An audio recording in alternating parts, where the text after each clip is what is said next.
Older people living at home may be at risk of becoming malnourished. Domiciliary care workers are uniquely placed to ensure that the older people they visit get the food and drink they need.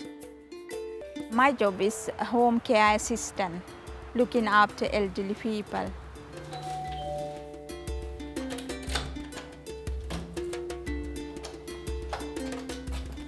Hello, you okay?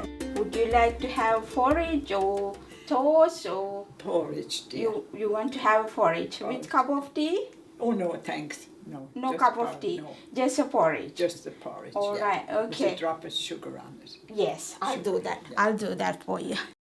The problems of malnutrition of older people. For people living in their own homes, it's often quite a hidden problem. So it may be, for example, following a bereavement, someone living on their own doesn't have either the skills to shop and cook because their partner used to do it. And there's around 25% of older people living in the community have symptoms of depression. And that can really impact on motivation to do things like shopping, cooking.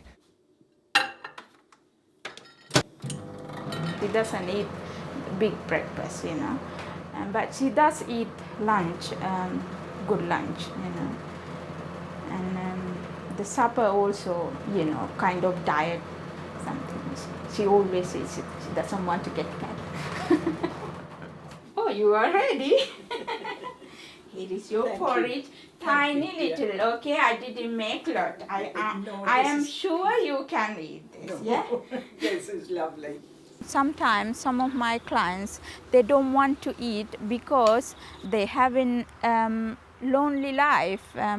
They live on their home alone, and sometimes they are sad, depressed. So that time I have to encourage them to eat well, drink well. Sometimes they ask me, please, I don't want to eat anything, I am not hungry.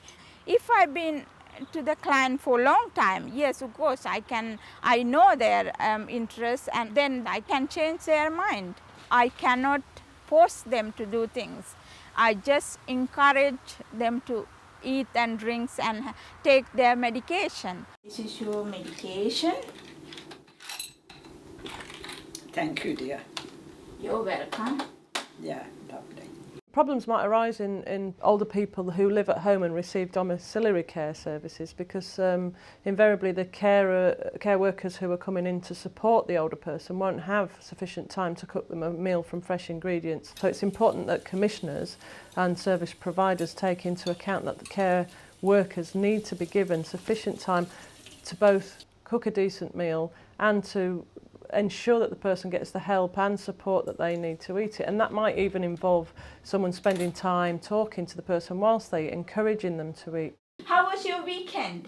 Lovely. Anne came. Then Samantha phoned me and said she was coming in October to see me for 3 weeks. Oh, that's good. Yes, good. Isn't Fantastic. It? I know. Key to get someone to eat is respect and choice. Sometimes they've been fed up with eating the same thing every day. I've been seeing you tomorrow morning. Yeah. Have a chat again. Oh, you are a darling. Nice. You dear. Bye. Bye, dear. Bye. In the case of thousands of older people, professional care workers stand between them and malnutrition.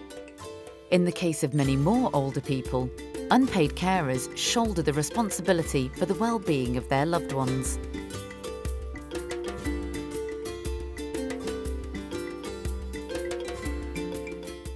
You feel like Fanny Craddock, Ma? Eh? You feel like Fanny Craddock?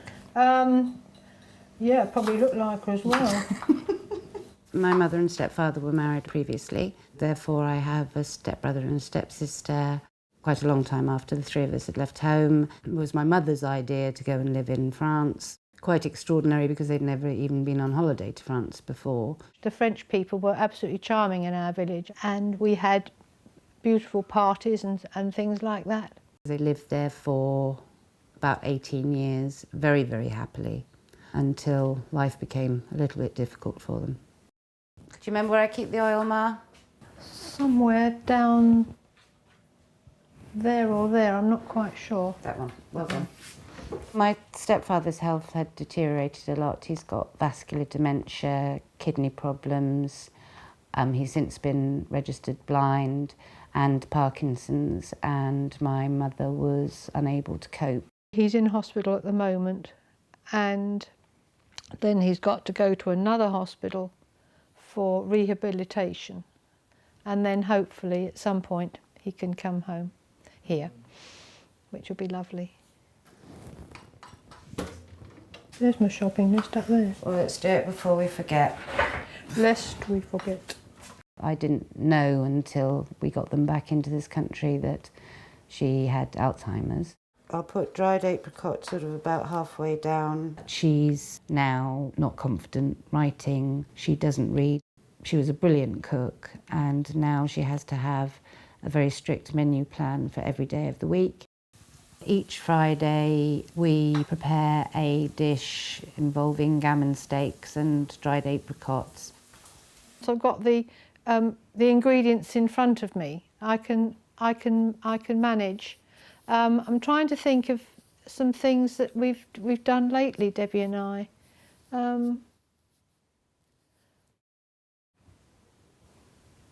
I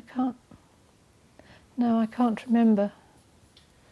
It's a difficult situation because I need to look not only at the nutritional benefits of what they're having to eat, their personal tastes, my mother's ability to prepare the elements, and my stepfather being able to manage to swallow them.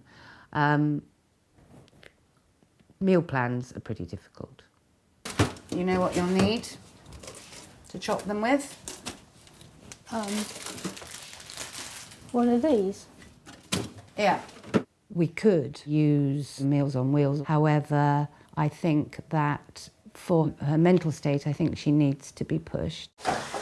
There's that. And you need to put some wine in.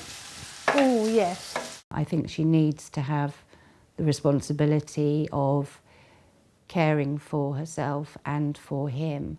The difficulty is that there's a balance between causing stress and making the person exercise their mind. She only gets cross with me when I do silly things. And if I don't do silly things, then she's wonderful. Certainly my stepfather, it would be appropriate for him to go to a care home. It wouldn't be appropriate for my mother. They shouldn't be separated. Oh, really, we're just living each day as it comes.